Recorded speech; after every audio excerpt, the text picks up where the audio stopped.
I got so much motherfucking design on right now. Bring it down, bring it back, make it clap. I got 3 old thoughts, new guap, wear that deep. Bitches on my line, and you know. Assalamualaikum warahmatullahi wabarakatuh. Sebelumnya, perkenalkan saya Andrea Cleopatra dan dua rekan saya, Dewangga Yudantara dan Media Listiani, akan menjelaskan tentang penilaian kesehatan bank untuk pemenuhan tugas mata kuliah analisis laporan keuangan bank. Dalam dunia perbankan, tingkat kesehatan bank sangat penting bagi pembentukan kepercayaan. Kepercayaan dan loyalitas nasabah terhadap bank merupakan faktor yang sangat membantu dan mempermudah pihak manajemen bank untuk menyusun strategi bisnis yang baik. Tingkat kesehatan bank adalah hasil penilaian kondisi bank yang dilakukan terhadap risiko dan kinerja bank menurut PBI nomor 13/1/PBI/2011. Agar dapat menjalankan fungsinya dengan baik, bank harus mempunyai modal yang cukup, menjaga kualitas asetnya dengan baik, dikelola dengan baik, dan dioperasikan berdasarkan prinsip kehati-hatian, menghasilkan keuntungan yang cukup untuk mempertahankan kelangsungan usahanya, serta memelihara likuiditasnya sehingga dapat memenuhi kewajibannya. Oleh karena itu, bank dituntut untuk bisa mencapai dan mempertahankan tingkat kinerja yang baik dan optimal, karena tingkat kinerja bank yang baik dapat meningkatkan kepercayaan dan loyalitas nasabah maupun masyarakat luas untuk menggunakan produk, jasa, dan aktivitas keuangan dari bank tersebut. Bank wajib melakukan penilaian tingkat kesehatan bank umum yang sebelumnya menggunakan sistem penilaian yang diatur dalam Peraturan Bank Indonesia Nomor 6/PBI/2004 yang dikenal dengan metode CAMELS, yaitu terdiri dari Capital, Asset Quality, Management, Earnings, Liquidity, and Sensitivity to Market Risk. Seiring perkembangan usaha dan kompleksitas usaha bank, membuat penggunaan metode CAMELS kurang efektif dalam menilai kinerja bank, karena metode CAMELS tidak memberikan suatu kesimpulan yang mengarahkan ke satu penilaian. Antar faktor memberikan penilaian yang sifatnya berbeda. Pada tanggal 25 Oktober 2011, Bank Indonesia sebagai bank sentral menerbitkan peraturan baru mengenai penilaian tingkat kesehatan dengan menggunakan pendekatan risiko atau Risk-Based Bank Rating yang meliputi 4 faktor pengukuran, yaitu profil risiko atau Risk Profile, Good Corporate Governance atau GCG, rentabilitas atau Earnings, dan permodalan atau Capital yang selanjutnya disingkat dengan RGEC. RGEC sebagai metode penilaian kesehatan bank yang dasarnya merujuk pada PBI nomor 13/1/PBI/2011 tentang penilaian kesehatan bank umum. Metode RGEC menggantikan CAMELS sebagai tata cara penilaian bank sebelumnya. Baik, di sini saya akan melanjutkan penjelasan dari Andrea Cleopatra. Yang pertama, jika bank tidak sehat, maka 1. Fungsi intermediasi terganggu. Akibatnya, alokasi dan penyediaan dana untuk pembiayaan sektor-sektor produktif menjadi terbatas. Yang kedua, lalu lintas sistem pembayaran yang dilakukan perbankan tidak lancar. Yang ketiga, efektivitas kebijakan moneter akan terganggu. Yang keempat, memiliki banyak kredit macet, yaitu keadaan di mana debitur atau peminjam dana, baik perorangan atau perusahaan, tidak mampu membayar kredit bank tepat pada waktunya. Yang kelima, adanya kesulitan nasabah dalam melakukan penarikan dana.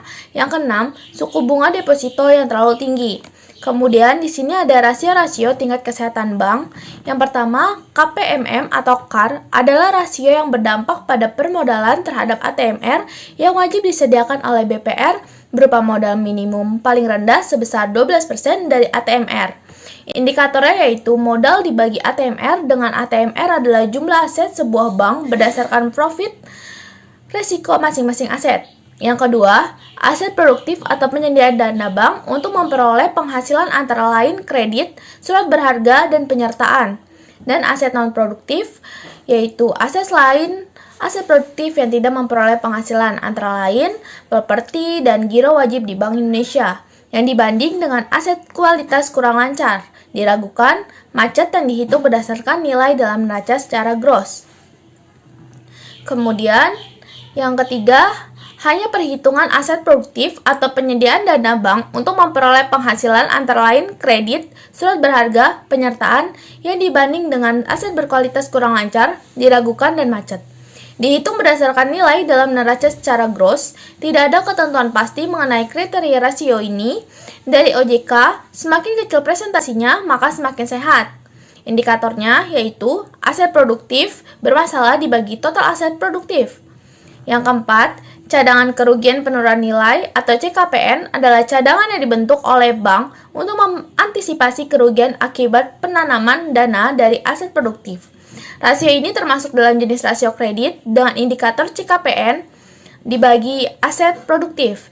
Tidak ada penetapan kriteria oleh OJK. Presentasi yang semakin besar mengartikan ekspektasi kredit macet semakin besar, maka akan membebani keuntungan bank dan menurunkan CAR. Kemudian, NPF gross adalah perbandingan antara jumlah pembiayaan yang diberikan dengan tingkat kolektibilitas 3 sampai dengan 5 dibanding dengan total biaya yang diberikan oleh bank. Jenis rasio ini termasuk dalam rasio kredit dengan indikator pembiayaan bermasalah dibagi total pembiayaan. Semakin besar, maka semakin berisiko atau semakin banyak yang gagal bayar. Maka profitabilitas bank menurun. NPF gross tidak boleh lebih dari 5%. Ini izin menyampaikan untuk melanjutkan apa yang sudah disampaikan oleh teman saya. 6. Non-performing financing atau NPF. NPF net adalah pembiayaan yang masuk pada golongan kurang lancar, diragukan dan macet. Rasio ini termasuk jenis risiko kredit dengan indikator pembiayaan bermasalah dikurangi CKPN pembiayaan bermasalah atau total pembiayaan setelah dikurangi CKPN. Semakin besar, maka semakin beresiko atau semakin banyak yang gagal bayar dan profitabilitas bank akan menurun. Indikatornya, pembiayaan bank bermasalah atau pembiayaan bermasalah dikurangi CKPN pembiayaan bermasalah, lalu total pembiayaan itu dibagi dengan yang tadi yang dikurangi setelah dikurangi CKPN.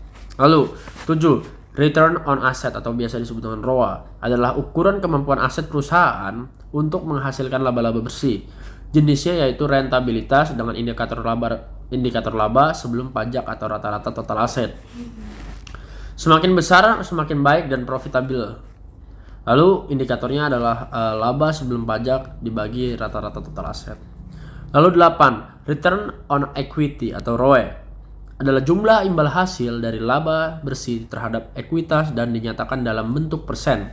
Rasio ini termasuk dalam jenis rentabilitas dan dengan indikator laba bersih sesudah pajak atau ekuitas pemilik saham kali 100. Semakin besar, maka semakin baik dan profit. Indikatornya sama dengan laba bersih sesudah pajak dibagi ekuitas pemilik saham dikali 100. Lalu ke-9, net imbalan atau yang bisa disebut dengan NI per net atau interest margin yang bisa disebut dengan NIM. Bagi bank konvensional adalah rasio perbandingan antara pendapatan penyaluran dana setelah bagi hasil imbalan dan bonus terhadap rata-rata total aset produktif. Lalu termasuk rasio profitabilitas dengan indikator pendapatan bunga bersih atau aset produktif. Menurut PBI nomor 131 PBI 2011, standar terbaik NIM adalah 5%. Semakin tinggi presentasi, semakin profit. Indikatornya adalah pendapatan penyaluran dana setelah bagi hasil dikurang imbalan dan bonus dibagi rata-rata total aktiva produk. Lalu net operating margin atau NOM adalah suatu rasio yang dijadikan patokan untuk mengetahui seberapa besar kemampuan bank dalam mengelola seluruh aktiva produktifnya agar bisa menghasilkan penghasilan neto yang lebih tinggi. Termasuk rasio rentabilitas dengan indikator pendapatan operasional dikurangi biaya operasional per rata-rata aktiva produktif. Standar yang ditetapkan oleh Bank Indonesia untuk rasio NOM adalah 6% ke atas. Indikatornya, pendapatan penyaluran dana setelah bagi hasil dikurang beban operasional dibagi rata-rata aktiva produktif. Lalu 11. Biaya operasional terhadap pendapatan operasional atau bisa disebut dengan BOPO adalah rasio perbandingan antara biaya operasional dengan pendapatan operasional, termasuk rasio profitabilitas dengan indikator biaya operasional atau pendapatan Operasional dikali 100%, semakin rendah BOPO berarti semakin tinggi efisien bank tersebut dalam mengendalikan biaya operasionalnya. Dengan adanya efisiensi biaya, maka keuntungan yang diperoleh bank akan semakin besar. Menurut PBI nomor 13 per 1 per PBI atau tahun 2011. Standar terbaik untuk rasio biaya operasional dibandingkan pendapatan operasional atau BOPO adalah berkisar 80%. Indikatornya biaya operasional dibagi pendapatan operasional. Lalu pembiayaan bagi hasil nomor 12. Pembiayaan bagi hasil terhadap total pembiayaan termasuk jenis resiko investasi dengan indikator pembiayaan berbasis bagi hasil atau total pembiayaan. Total pembiayaan berbasis bagi hasil adalah seluruh pembiayaan kepada pihak ketiga, bukan pihak bank, dengan akad bagi hasil. Misalnya mudharabah, musyarakah, baik yang menggunakan metode profit and loss sharing maupun revenue sharing. Total pembiayaan adalah pembiayaan kepada pihak ketiga, bukan bank. Semakin besar presentasinya, semakin besar juga pembiayaan yang bersifat bagi hasil atau investasi yang tergolong natural uncertainty kontrak oleh bank syariah. Indikatornya adalah pembiayaan berbasis bagi hasil dibagi total pembiayaan. Lalu 13 yang terakhir. Financing to deposit ratio FDR adalah rasio yang digunakan untuk mengukur likuiditas suatu bank dalam membayar kembali penarikan dana yang dilakukan deposan dengan mengandalkan pembiayaan yang diberikan sebagai sumber likuiditasnya, yaitu dengan cara membagi jumlah pembiayaan yang diberikan oleh bank terhadap dana pihak ketiga atau DPK dikali 100%. Semakin besar pembiayaan, maka pendapatan yang diperoleh juga akan naik. Karena pendapatan naik secara otomatis, laba juga akan mengalami kenaikan. Standar FDR atau Financing to Deposit Ratio menurut peraturan Bank Indonesia adalah sebesar 80% sampai dengan 100%. Indikatornya adalah total pembiayaan dibagi total dana pihak ketiga. Mungkin kurang lebihnya seperti itu yang dapat kelompok kami sampaikan. Kurang lebihnya mohon maaf. Terima kasih sudah mau menonton video kami. Terima kasih Bapak. Assalamualaikum warahmatullahi wabarakatuh.